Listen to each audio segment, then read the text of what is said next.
Hello, everyone, and welcome to our webinar. My name is Stacey Cram. I'm the Policy Director at Namati, and I'm pleased to be facilitating today's webinar as we kick off the Year of Justice. Woo woo! It is Wednesday,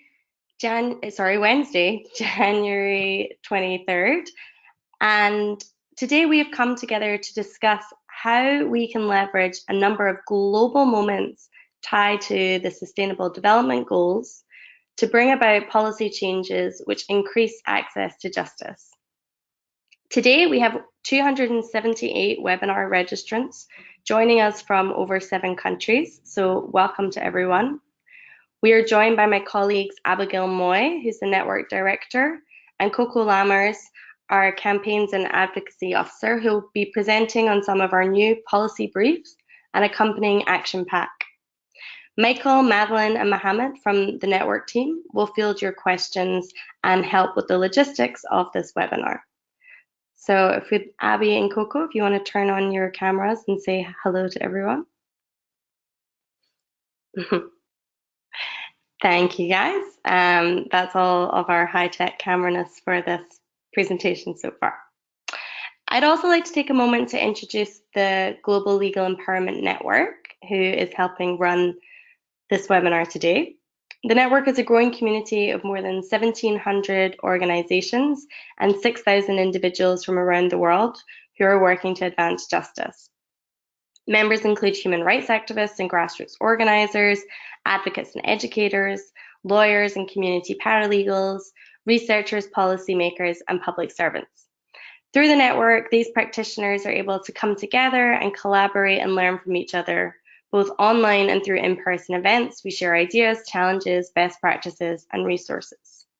Last year, members of this network launched Justice for All campaign, calling on world leaders to increase financing and protections for grassroots justice defenders. Before we get too far into today's proceedings, I have some brief housekeeping. Firstly, take note that this event is being recorded and we'll share the full recording and highlights later on the network website. I also want to make sure that everyone can hear well and is able to use our webinar system. You will see on the right-hand side of your screen, there's a question panel where you can type in your questions and communicate with us. There's also a button for raising your hand to get our attention. So please type in your questions in the question panel as we move along. We're going to collect them throughout the presentations and do our very best to answer every question at the end. So there will also be time after the presentations to pose some questions to the presenters directly. Time permitting, we can unmute you and give the floor to participants. Great, so that is all the housekeeping.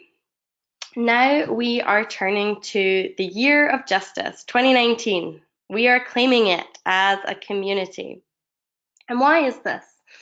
So in 2019, governments are going to be reporting progress on Sustainable Development Goal 16, including the commitment made by all governments to ensure equal access to justice for all by 2030 for the first time. The goals were adopted in 2015, and this is the first time there has been a spotlight on this goal. And so with the attention of decision makers trained on SDG 16, we have the chance to spotlight the work of our community, to highlight the existing gaps around financing and protection for grassroots justice defenders, and to mobilize action from governments, civil society, and other actors so that they launch new commitments around financing and protecting and other targets which will implement the justice goal. There's several high-level moments that our community can leverage to build momentum for Justice for All this year. And we hope that these global moments will tie to national action. So the big ones. In July this year, governments will come together for reviewing Sustainable Development Goal 16 during the high-level political forum. The high-level political forum happens every year. It's the official mechanism for reviewing the SDGs, and it's supposed to provide an opportunity to reinforce the case for accelerated implementation on the goals. The theme of this year is empowering people and ensuring inclusiveness and equality. And as well as Goal 16, SDG 10 on inequalities, SDG 4 on education, SDG 8 on growth and jobs, SDG 13 on climate change, and SDG 17 on partnerships are going to be reviewed. During the first week of the high-level political forum, there's going to be a debate on Goal 16 with ministers and other senior contributors participating from the UN system. And there will be a ministerial segment in the second week where 51 countries are going to present their voluntary national reviews, or VNRs. So you might hear those two terms being used this year by your government or in these processes. Excuse me. VNRs are reports that governments are to prepare in partnership with civil society in their country, and you participants on this webinar should be able to influence the content of these reports. Should be being kind of the critical point that we might highlight. We hope that the tools outlined in today's webinar will help you feed into these processes. The Justice for All campaign, alongside a number of other partners, including the TAP Network, Beyond 2030, Open Society Foundations, Justice Initiative, the Mott Foundation, and other regional coalitions, are going to be supporting organizations at the country level and organizing regional trainings for ways that you can best get involved in the voluntary national review process and around the high-level political forum moment. And we'll share information on the network and on the Justice for All website about the best ways that you can get involved with these partners in different regions. The next big moment is in September. For the first time ever, heads of state are going to be reviewing the entire SDG agenda during the UN General Assembly. And this is the first time this has happened since the goals were adopted. So Goal 16's first time is in July, but the whole agenda's first time is happening in September. The SDG Summit is also officially a high-level political forum, and it's to provide high-level political guidance on the agenda and its implementation. The Secretary General will also be writing an SDG progress report, which will be presented alongside the Global Sustainable Development Report, which is prepared by 15 eminent scientists and experts. So also there's a moment between July and September where we can really build off of the momentum that happens at the high-level political forum and exert further pressure in those months between July and September. This might be especially relevant if the reports that your governments produce are not in line with what you would have expected. If you think there's gaps and there's room for shadow reporting, or if your country hasn't reported in July, if you're not one of those 51 countries, there's still a key moment to exert pressure on your government around financing and protection for justice defenders in the lead up to September. Alongside these two big global moments, there's a number of other events throughout the year which are going to be building momentum up to these two kind of critical times. In February, the Innovating Justice Forum will take place in The Hague. Alongside this event, the Pathfinders Task Force on Justice will hold its third and final meeting in preparation for a new global justice report, which will be launched later in this year. In March, there's the South Asia Forum on Business and Human Rights, which is going to focus on the Asia region and how they can get involved in the VNR process and reporting in the lead up to the SDGs. In April, there's going to be SDG regional forums and the SDG 16 expert group meeting. There's also the World Bank spring meetings where there's going to be discussions around the business case for investing in access to justice. And then in May, there's the Open Government Partnership Global Summit. This is a big one which I want to take a little minute on, because throughout 2019, countries are going to be able to introduce new access to justice commitments in open government Partnership's national action plans. And we actually had a lot of success in the last year with members of our network in seeding new access to justice commitments through the Open Government Partnership. And we also helped establish a new justice working group in the Open Government Partnership. And they're going to be hosting sessions at the summit. And there's actually an opportunity right now to feed in new sessions if you want to get involved in that summit. We'll provide details after the webinar. But we're also hoping for a high level kind of commitment at that moment. There's also kind of further moments after the summit, including the World Bank meetings which come after, and there's going to be many, many more. These are just kind of some of the key global moments.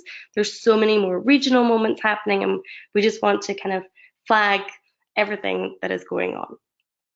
And we hope that the policy brief that Abby's going to dive into in a minute and the accompanying action pack are going to be useful tools that are going to help you engage in these processes and help you link these global moments where the world and the media is focusing their attention to drive forward reforms which are relevant in your country. So now I'm pleased to introduce Abigail Moy. She's going to dive into the policy brief. Abby? Thank you so much, Stacey. Welcome, everyone, and thanks for joining us. This policy brief that I'll be speaking about, I hope you've downloaded it. There's a link available in the mailer that you received. But I wanted to just give a little bit of context about where it started before we dive into the content of the recommendations. It began with a need, one expressed clearly and often by members of our Global Legal Empowerment Network. Over the past few years, through a series of surveys and consultations, our network has been exploring the question, what are the key obstacles that most prevent our movement from achieving justice for all in all the countries that we work in? And from these discussions, two themes have emerged. The first is financing. A lack of financing stifles legal empowerment work. The second is protection. Changing social and political environments have made legal empowerment work more difficult, which in turn threatens the safety of our champions on the ground. On the issue of financing, legal empowerment efforts are severely underfunded. This is a universal problem, whether we are looking at domestic budgets or international aid, or at developing or developed countries. In the United States, for example, government-funded legal aid organizations are only able to address the civil legal needs of half of the 1 million low-income Americans who want assistance. Meanwhile, globally, aid funding for justice has decreased by 40% in the past 4 years. Where funding for access to justice does exist, it often gets diverted to top-down solutions. And while effective institutions are important, the fact remains that most legal empowerment efforts originate at the grassroots, and they are essential to holding those institutions to account and ensuring access to justice for all. Yet funding for grassroots legal empowerment efforts is scarce. The financing crisis has hit grassroots justice defenders particularly hard. 67% of our members in the Global Legal Empowerment Network either had to make cuts or may not be able to operate in the coming year. This happens despite the fact that legal empowerment efforts are surprisingly affordable for the impact that they have on advancing access to justice and sustainable development. Depending on the country, the projected annual cost ranges from 1 cent to a few dollars per capita to provide paralegal services on a national scale. On the issue of protection, the work of legal empowerment puts its practitioners at risk. More than 2/3 of our network members reported that they or their organization had been threatened for carrying out legal empowerment work. Members indicated that the social and political contexts in which they work are challenging. This does not help their safety, and is part of a global trend. Grassroots justice defenders around the world are under threat. In 2018, Frontline Defenders documented the murder of 321 defenders in 27 countries. Of the victims, 77% were defending land, environmental, and indigenous peoples' rights, often in the context of large industrial projects. All of this hinders our collective efforts to close the justice gap. The UN estimates that for 4 billion people, the promises of law are out of reach. So long as grassroots justice defenders remain under-resourced and under threat, we will not be able to make meaningful progress on the 2030 Sustainable Development Agenda's commitment under Goal 16 and all other relevant targets to provide equal access to justice for all. Fortunately, as Stacey has just described, 2019 is shaping up to be a year of justice. And as she mentioned, much of this revolves around the UN High-Level Political Forum in July, where governments will review SDG 16 for the first time. We must seize the historic moments arising during this critical year, invest in legal empowerment, and secure the safety of its champions. This policy brief is designed to help us do that. To achieve our ambitious agenda, all of us, governments, civil society, citizens, donors, international institutions, and the private sector, have a role to play. This brief holds key recommendations for all these actors, but especially for governments and donors, who are some of our key targets. We've gathered these recommendations here to help campaign members like you to strengthen, clarify, and align your advocacy messaging moving forward. The policy brief offers 6 top-line policy recommendations, which I will describe. And each of those encompass a total of 20 sub-recommendations. I want to point out that these recommendations were a group effort. They were crafted collectively from substantial suggestions and feedback from both network members and allies across the spectrum over many months. So going forward, I'd like to briefly summarize the key takeaways here, but I encourage you to download the brief itself and take a look for greater detail. The first recommendation is that we increase domestic investment in legal empowerment efforts, particularly those undertaken by civil society. Now, the key thrust of this recommendation is to scale up investment for grassroots groups undertaking legal empowerment work without curtailing their independence. Without independence, justice defenders cannot effectively represent the needs of vulnerable communities, hold public institutions accountable, or advocate for systemic change. We suggest that governments should entrust independent bodies such as legal aid boards, ombudsman offices, or human rights commissions not managed by the executive branch with the oversight and administration of public financing to legal empowerment groups. We also encourage governments to tap into sector-specific sources of funding to better utilize existing financing mechanisms. Access to justice is an urgent need in many domains: health, labor, housing, education, and more. At the national level, ministries and departments beyond the judiciary should assess how legal empowerment can assist them in pursuing their goals, then commit to financing these efforts. Our second recommendation is to increase global aid flows to grassroots legal empowerment groups. Overseas development assistance tends to overlook the financial needs of civil society organizations providing direct legal services. We recommend that donors explore mechanisms for financing these groups without exposing them to political interference. Here, some of the recommendations mirror the first recommendation, but with a few slight deviations. So in particular, we suggest that international donors test methods for providing flexible financial and technical resources to meet the needs of grassroots justice defenders on the ground and to adapt quickly to shifting local contexts. Small groups, community groups, grassroots groups, they have different needs than larger organizations. And as with domestic spending, the international community should tap into sector-specific funding sources to support legal empowerment. Global funds dedicated to specific marginalized communities or thematic issue areas, such as the Global Fund to Fight AIDS, TB, and Malaria, or the United Nations Democracy Fund, are natural allies for legal empowerment efforts. Our third recommendation is to increase multi-stakeholder coordination around financing for legal empowerment. Donors, governments, and civil society should come together to develop a coordinated strategy and align resources, data, and leadership. The Pathfinders Task Force on Justice provides an excellent platform to launch and initially house a donor group on access to justice. Such a group would be well placed to coordinate collective action when governments report on progress toward SDG 16 at the High-Level Political Forum. The Open Government Partnership, as Stacey mentioned, is another useful mechanism for co-designing national reforms and for global learning and consensus building. With the fourth recommendation, we transition into the issues of safety and protection. We call on everyone to end all attacks on grassroots justice defenders. This particular recommendation contemplates the proactive measures that can insulate justice defenders from intimidation, harassment, and murder.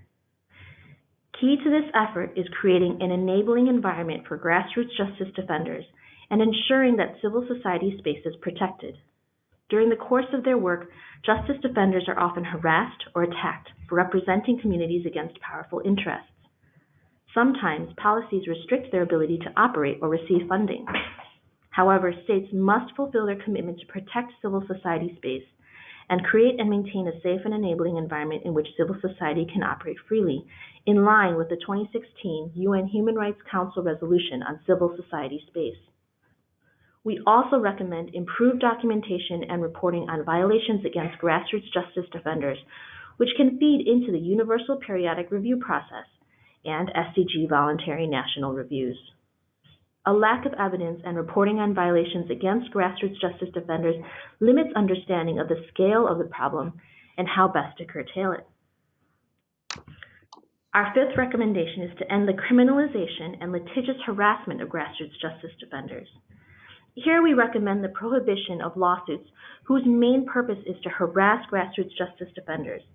Such lawsuits, commonly known as SLAPs or strategic lawsuits against public participation, use mounting legal costs or fear of incarceration to intimidate a justice defender into silence.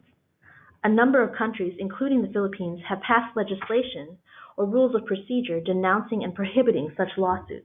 We recommend that such protections should be adopted in more countries and applied to justice defenders working on all issue areas. The sixth recommendation is to support independent bodies that advance investigations and prosecutions relating to attacks on grassroots justice defenders. Among the hundreds of murders of grassroots defenders documented in 2017, only 12% resulted in the arrest of suspects. Rampant impunity for acts of violence against grassroots justice defenders encourages further attacks and killings. Governments must take steps to reverse this trend and to fully investigate and prosecute the perpetrators of these crimes. This may entail establishing or strengthening national human rights institutions with the power to draw public attention to the value of justice defenders, investigate threats or attacks on defenders, recommend that criminal prosecutions be initiated, and monitor follow-up on their recommendations. These were just a sample of the high-level points proposed by the policy brief. Please do take a look through the brief itself for a host of illustrative examples, such as supporting facts, figures, and research, and further detail on our policy recommendations. We are excited to see how campaign members adapt the research and information gathered in this brief to their own advocacy efforts. Thanks for listening to this review of the policy brief. My colleague Coco will now offer a few ideas about how to transform these policy recommendations into action. Thank you so much, Abby and Stacy. Hello, everyone. It has been great learning more about the Year of Justice and some of the exciting opportunities coming up in 2019 from a global policy perspective, as well as to dive a little deeper into the new global policy brief and some of the accompanying recommendations on how to take action. This is really exciting because this is a new thing for us. So we're very excited about it. And as you've now heard, this policy brief was launched to support our community to take action by providing you with specific recommendations for how donors, governments, and other actors can take immediate action to address the financing and protection challenges facing grassroots justice defenders. But I'm here to tell you that although this policy brief is framed globally, the recommendations can actually be tailored to address your local, national, and regional priorities. So I'm going to talk a little bit about how we can turn these global policy recommendations into local action. Organizing a local action or activity can tap into the global energy around Sustainable Development Goal 16 and shape broader national discussions on SDG 16 implementation and what it's going to take to deliver on the Justice for All commitments within your context. So first, we can actually use the themes and recommendations from the policy brief itself. So the policy brief focuses on a number of key themes and characteristics that recognize the significance and potential role legal empowerment plays in fostering peace, prosperity, inclusion, and good governance. And it also calls on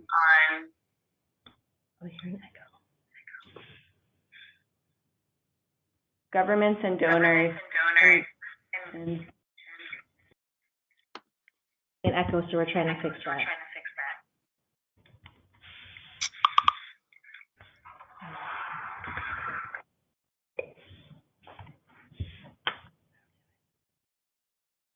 Try again. Okay, let's try that again. So in addition to some of the themes around peace, prosperity, inclusion, and good governance, the recommendations that Abby shared really, cover a lot of different aspects of the financing and protection challenges. And so, whether you're taking the 6 themes on the role of legal empowerment on ensuring access to justice, or the 6 overall recommendations with the 20 specific sub-recommendations, there are a lot of different ways this brief can be tailored to your local context. So first and foremost, I invite you to use the brief. So with the policy brief in hand, you're now ready to define what your asks are, to define, to your government and other relevant actors what you would like them to do. And there are many ways you can advocate for change in your national context by utilizing some, many, or all of the recommendations from the policy brief, depending on which is most appropriate for your national or local context. For example, in Kenya, legal empowerment groups were able to push for the establishment of a new legal aid law, which provides funding for legal empowerment groups in the legislation. And then in Sierra Leone, the government was able to establish a funding mechanism where any land deal has to include the provision of funding set aside in a basket fund for legal empowerment work. This was called upon by civil society and legal empowerment groups themselves. And then a very recent example is that in Latin America, legal empowerment groups were able to call for the establishment of the Escazú Agreement, which is the first regional binding human rights document that calls for the specific protection of environmental justice defenders, which was recently ratified by 15 governments this past September. So there are many different ways that some of these recommendations can actually be translated into local, national, and regional change. Stacy mentioned some of the exciting global moments and processes that are coming up this year and that are already in place. And so these can also serve as real hooks for drawing attention to some of your local and national issues. A few questions that are sort of related to what Stacey mentioned before is, to ask your organization or others in your coalition, is your government developing a new legal aid budget? Is it drafting a new open government partnership, national action plan? Or is it writing a voluntary national review report to show progress on the SDGs? And if so, some of these are all global opportunities that can support your national advocacy efforts and vice versa to really help direct funding to grassroots justice initiatives and ensure that governments report on violations against grassroots justice defenders and end the culture of impunity for those who carry out these attacks. So if we can ensure the access to justice and legal empowerment efforts are included in many of these global reporting mechanisms, our entire community will be stronger. So once the asks have been defined, there's the opportunity to actually organize a local action, a convening or a meeting that can be a useful way to bring stakeholders, whether civil society, government, or philanthropy or donors together to discuss issues on financing and or protection for grassroots justice defenders. And so once this action has been conceived of and really thought through, you have the opportunity to really help build momentum. So in addition to planning your activity, there are a few additional advocacy tactics that you can use to scale up funding and protection in your community, whether it's through lobbying, through informal or formal face-to-face meetings with policymakers, and advocacy letters or emails. This is also a really wonderful way to share recommendations on planning and policies directly with government officials. You can also campaign by mobilizing others to publicly rally behind some of the issues that you're working to create change on, and then also raising awareness about the issues in your community through mass communication, by engaging with the media, writing articles and research, and getting active on social media. Or you can actually get an influential person to help champion your issue. And so part of this whole community and movement is that we're all here to also support each other. And so one of the other ways is to help join the conversation and connect with others So around the world, we have the opportunity to help raise some noise and engage with others in your countries, regionally and globally, to really let these policymakers know that we demand access to justice for all. So you can send an email to your supporters about your plans, write a blog post, post on social media using the hashtag Justice for All, and we'll see if we can repost it. You can also share updates directly with the Justice for All community on our online forum or the Justice for All website. And I think it's also worth noting that it's really important when undertaking this work that it's important to understand the risks and challenges. This is not easy work, and remember that you will likely face a number of risks and challenges when you begin advocating for increased financing and/or protection in your community. And it's useful to be aware of these challenges and the fact that you may need to address them periodically, and the best advocacy requires constant reflection, evaluation, and revision to overcome some of these challenges. But in summary, these are all of just a few of the ways that we can use this global policy brief with all of these recommendations, case studies, examples, and also these stories and themes to really translate them and turn them into local action. So if you'd like to learn more, we actually have a step-by-step guide available in our Justice for All Action Pack, which we can share with you following this webinar. Thank you so much, and I'm happy to answer any additional questions that may arise. Great. Thank you so much, Coco and Abby, for those great presentations. Hopefully, we had a lot of questions prior to the webinar, which came in asking for specific ways that our community can get involved and for more information on the policy brief. So I hope through those presentations, we've been able to address some of those initial questions. But we do have a lot more questions which came in advance. Thank you for active participation even before this webinar started. And now is also the time that we can open up to the floor. So we've got just under a half hour for additional questions. Please do type them in or raise your hand if you would like to be unmuted. Michael, Maddie, and Mohammed are going to be fielding your questions. But for now, I'm going to start with one for Abby, which is, how can international donor organizations directly support grassroots legal empowerment? Thanks, Stacey. So if folks want to refer to the part where we talk about what international donors can think about when establishing mechanisms to ensure that money flows to grassroots efforts, that's on page 11 of the policy brief. And basically, we encourage donors to get right things like the size of the grants that are needed for those at the front line, also administrative and logistical burdens involved with managing these grants, thinking about, making these grants flexible in terms of having them go towards core costs rather than restricting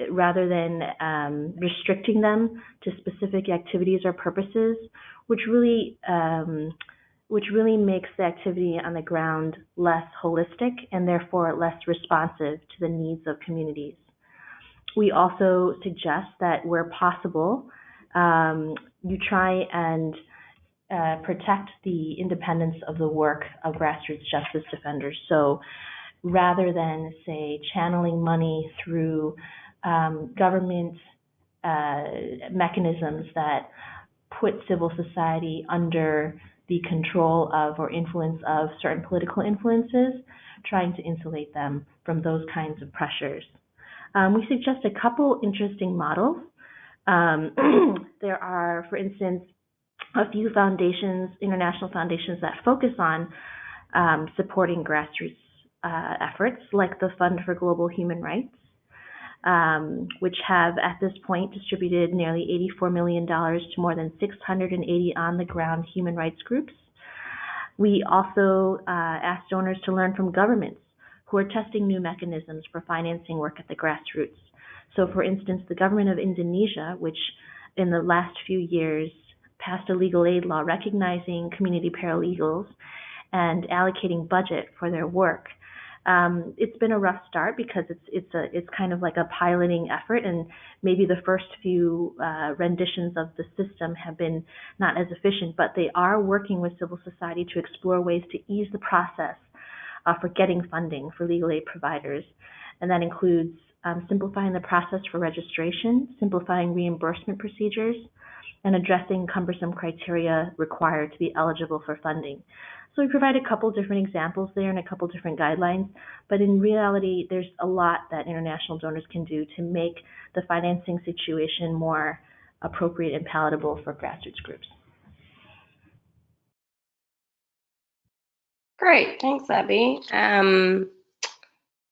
One other point to add to you is also around collaboration between donor organizations through this year of justice. So if the person that submitted this question is interested and wants to reach out to us directly, there's a number of other international donors who are thinking of ways that they can support these efforts. And if we're able to get collaboration between a number of actors, I think we're going to be a lot more powerful, and that little bit of investment that people might be able to bring to the table will go a lot further. I have another question here, which is, as grassroots human rights advocacy organizations, how can we lobby national governments to set aside funding for grassroots legal empowerment work in national budgets? I'm happy to take a stab at that question. So this is a great question and a timeless challenge that we found impacting our community. Aside from the two resources that we outlined today, there is actually a guide from a few years ago that we put together called Advocacy, Justice, and the SDGs. And we can share a link to that guide, but it actually has a step-by-step chapter which goes through the different ways that our groups have tried to lobby for funding. And the different steps that it outlines includes going through a budget audit. So you go through all of the different departments and look at who is funding organizations or activities which might benefit or might benefit or also are already giving to legal empowerment organizations, and finding all of the available funds which are already there. It also looks at the different kinds of arguments that can work with different agencies. So I think a lot of our organizations have gone to justice departments as their kind of first call, and often met with a closed door. Whereas where we've seen a lot of efforts flourish is when organizations try to go through sector-specific routes. So, for example, in Mozambique, it's the Ministry of Health, which funds a lot of grassroots legal empowerment work through their national budget. Similarly, in the Philippines, the Ministry of Justice failed to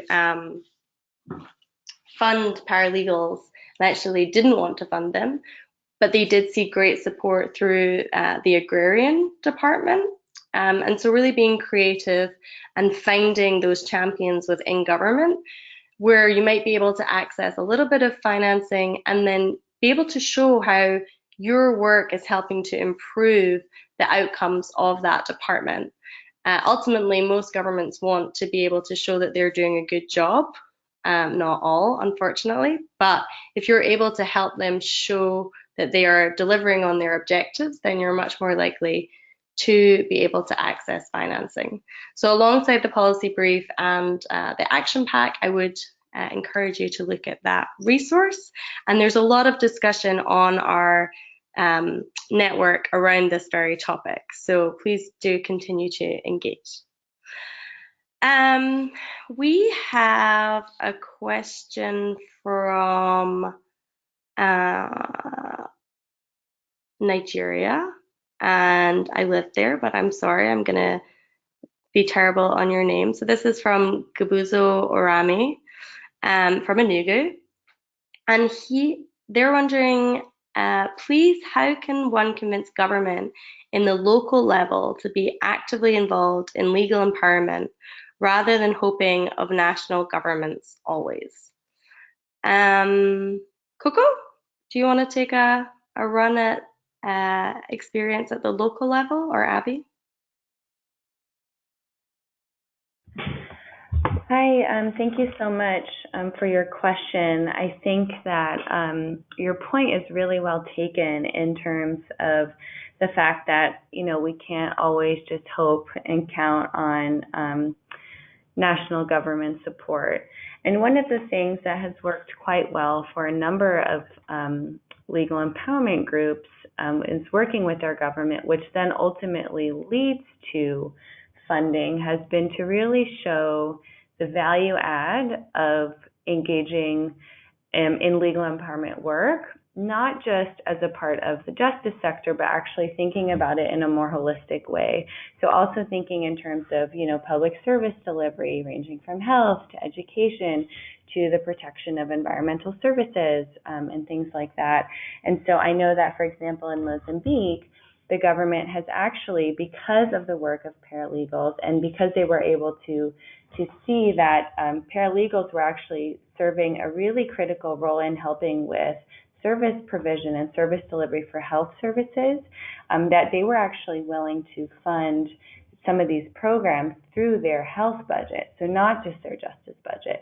And so part of this is also really thinking creatively about the role that legal empowerment is playing in your community and the types of issues that it's working to address, and then being able to showcase that to the government.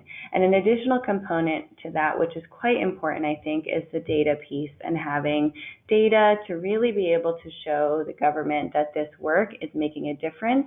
It's helping to provide really low-cost delivery services to communities that need access to justice. And so actually then also being able to make the case for, one, this is the need, these are the results that we're seeing, and actually this is a really affordable option for governments to be able to fund some of this work. So I hope that answers a little bit of your question. I know in Nigeria there's some specific context, so I don't know if we want to elaborate on that a little bit, but really appreciate the question and ideas that you have. I don't know if anyone else has anything else they'd like to add to that. I can add something. A number of our network members have found that their efforts to engage and lobby local government have been far more successful than national government. So I would have an assess, basically what are your chances of success for engaging policies at a national level or a local level. There are local and municipal funding strategies that are more accessible for grassroots justice defenders, often because your relationships are closer. A lot of the times during one's casework, you're engaging more with frontline ministry officials or folks that are at the local level, and so you know these people. You can go to their offices. You can actually talk to them, where for some groups that are smaller, it's more difficult to be traveling always to the capital city to try and get an appointment with someone high level who's really going to ignore you. So for a lot of network members, it's actually easier to start at the local level. Some examples of local and municipal funding strategies that have been successful have been more in-kind contributions. So you can think about a little bit more flexibly and creatively about financing. Think about things like shared facilities.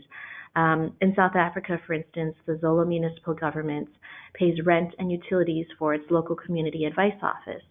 In Ukraine, local municipalities and donors fund community law centers that are run by civil society, but those are all administrated at the local level. So I would not necessarily think that the only avenue to success is engaging your national government, but it is, case by case. So depending on your own capacity as an organization, depending on also just the willingness and the political will that's existing both at local and national levels, a lot of this requires you to just analyze your chances of success. And I would start where things are easiest and then build from there. And one final point, I know that we have partners in Nigeria, in Kano, and in Lagos who have been able to identify the local SDG rep. There is a national rep, but there's also an SDG rep that is meant to deliver against the Sustainable Development Goals. So seeking out that person who probably has a huge undertaking and not much support or many ideas as to how exactly they're going to deliver if we can draw from the others that we've met with. So finding that person and engaging with them is another good tactic. A quick question here from Khalid Hussein in Bangladesh, who's asking, is there any funding opportunities in the United Nations system for grassroots justice defenders?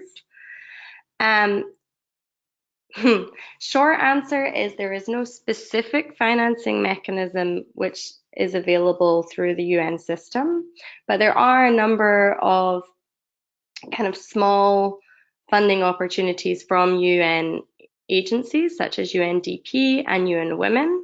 And if you're working on the criminal justice side of things, UNODC as well. We are actually, through this campaign, calling on there to be a more streamlined and easily accessible funding mechanism. And so right now, no one big easy can direct you to somewhere. They also vary by country. Different country UN offices will have different funds available. There is a discussion on the network around these different opportunities. So I would direct you to look those up, but join in our advocacy as we call on this to exist, because I think it would benefit everyone in our community and make the Sustainable Development Goals achievable. We have another question here.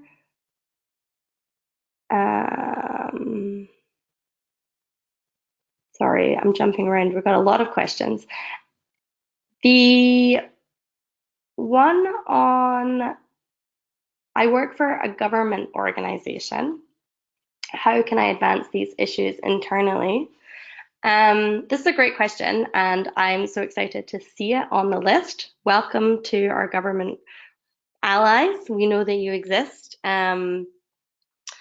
actually saw, I'm going to do a very quick summary of how one colleague in the United States, who I saw was actually on this call earlier, was able to drive forward reform on access for, financing for civil legal aid funding in the United States.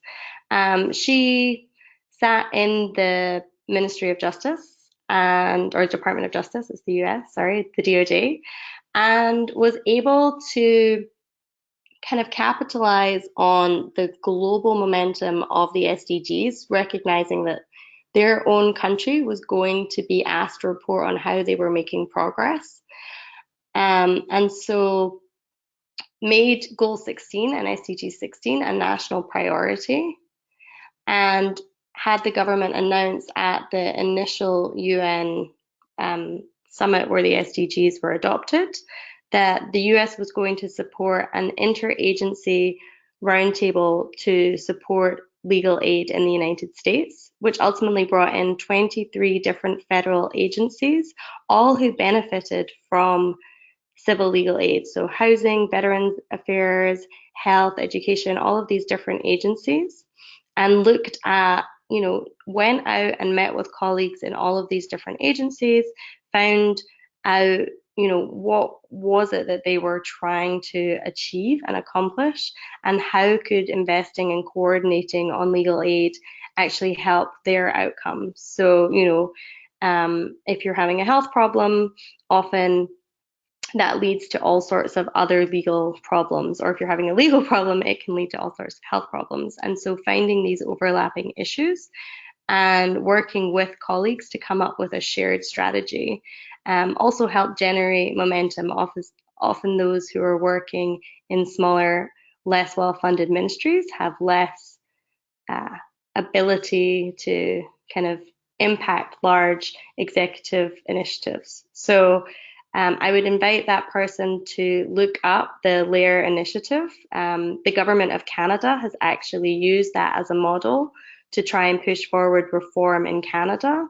And what's interesting there is actually they're trying to align their domestic budgets with their international aid budgets and coming up with a Canadian approach towards access to justice.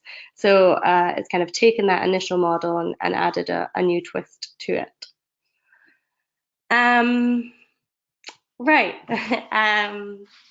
I'm now going to jump to a question from how can we partner with this initiative? A nice, easy one. Coco, can I give you that one? Sure, thank you so much, and thank you for that question. I think that there are actually a number of different ways to partner with this initiative, which is really exciting. So there are a few opportunities. One is you can actually become a Justice for All campaign supporting organization. There's a form on justiceforall2030.org. Just submit your organization name, some of the goals you're hoping to achieve, and your logo, and we can add you as a supporting organization. There are also opportunities to kind of be individual supporters. We actually host coalition calls on a regular basis for folks who are really doing advocacy at national, local, regional, and global levels, and it's a way to engage, to learn from others, connect, and actually problem solve and help think through some of the strategies that it's going to take to really deliver on some of these ambitions in your context. So that's a really great opportunity to connect. The next one will be it's on the second Tuesday of every month, so it will be in February, so stay tuned for that. We can send the details of that next coalition call in the follow-up to this webinar. Additionally, we have an online presence, and so you can actually share some events that are happening, your local activities, reports that you've published, anything like that, actually through the Justice for All website. There's a way to feature your event, and it will actually get populated onto a map so we can really see what's happening around the world, which is great. We also have our community forum with active discussion, so you can join the conversation, ask questions, connect with others about some of these issues, and maybe even connect directly with folks working in your context on some of the issues that you're trying to create change for. And lastly, I'll just say that social media is another really great way to get the word out. So we've been using hashtag Justice for All, and so feel free to share on social media and get involved. And then just the last thing that I want to mention is related to some of these global processes that Stacy mentioned earlier, is this voluntary national review process, which is coming up quite quickly. So as was mentioned in July, governments are going to be reporting on their progress on the SDGs, and Goal 16 is going to be one of the goals that's reviewed, which is really exciting. And so in the next number of months, there's an important opportunity to actually ask some questions to see who in the government is going to be writing that report, and to see if one can get access, or maybe a coalition can come together and maybe set up a meeting to really talk about some of the issues that they would like to see reflected in that report. And so I think that governments are going to start that process quite soon. So now is a really good time to start asking those questions, connect with other organizations who might be working on the SDGs, and see if we can connect with the person who's writing the report to actually get some of our recommendations in there. Thanks, Coco. We do have a few people who have their hands up and are wanting to talk. And I'm happy to open up the floor. Should we try with Ni? Is Ni available to talk? Ni Ado?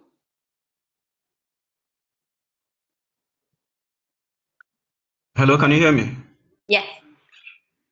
Yeah, well, I thought of putting the questions across. So if you can read the questions, I think it would be nice, so that I wouldn't take time because we have 5 minutes.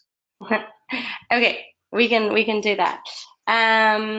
So Ni had actually asked a question about how collaboration can be enforced holistically. It looks like you're working on environmental issues, and in cases of campaigning with companies like ExxonMobil has been very difficult. And so how can this campaign kind of help overcome those challenges? Difficult. I would, my quick, given that we do only have a few minutes, I think that the Escazú agreement, which Coco referenced in her presentation, which has taken place in Latin America, is probably one of the best examples of how environmental justice and land organizations can strive for access to justice and work to overcome some of these challenges, working with or sometimes continuing to work against, but in collaboration with governments and big companies who are working on these issues. It's a long game. I think the Escazú agreement, took close to a decade to get from different stages into kind of national ratification, and we're yet to see how it's going to play out.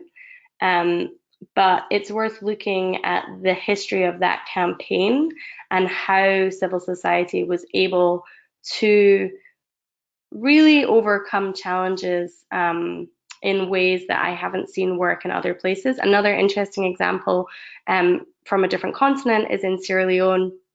Namati actually just had a win where through our kind of legal empowerment work and then ultimately taking companies to the High Court through strategic litigation, we were able to see land given back to communities that had been unfairly seized through government contracts kind of issued directly to companies without the say of those communities. So there are some examples. I'd love to take this question actually along with many others onto the community discussion, because there's lots in our community who have experience and can kind of share those challenges. Unfortunately, we are 2 minutes to go, so I'm going to give both Abby and Coco kind of 30 seconds to, they can also see the questions if there's any final remarks that you would like to make. We will be continuing this conversation on the forum. So for those of you who haven't had your questions answered, we will take those over. And for those who haven't signed up, please do. We'll be sharing all of the information, presentations, all of the stuff there, as well as sending out an email to all of those who have registered with all of these resources. So Abby, over to you. Any final remarks? Only that I see a lot of questions about sharing this information and questions that are trying to dig deeper in some of the recommendations. So only that going to the discussion forum is the best place to probe a little deeper, and I can try, and the rest of the other authors as well can try to engage in some of these questions. Thank you so much, Stacy and Abby. I've seen some really great ideas actually in some of the questions, also around some longer-term sustainable financing mechanisms for grassroots legal empowerment organizations, justice defenders, and I just want to add that this policy brief and these action packs are a few tools of many that we're trying to provide this community for to really help advance some of the aims of the Justice for All campaign. And in addition to that, there is a lot of advocacy work also happening on those fronts to actually realize some of these ambitions. So I invite you all to stay in touch, stay connected, join the coalition, and hopefully we can see some progress on some of these goals and recommendations that we have, at local, national, regional, and global levels shortly. And I just want to also add that I'm also seeing a lot of creativity and really specific questions about some of the challenges that your communities are facing on a day-to-day basis. And I think that these questions are exactly what we're supposed to be asking, and really figuring out who is doing what, being able to figure out who can I get my message to, what do I want to tell them, and this action pack and this policy brief, these are really two tools that you can use to actually hopefully help you in your local context advocate for change. And I'll just thank Stacy for moderating this panel, and Abby for her remarks on the policy brief. It's been a really interesting conversation. Thank you for letting me join.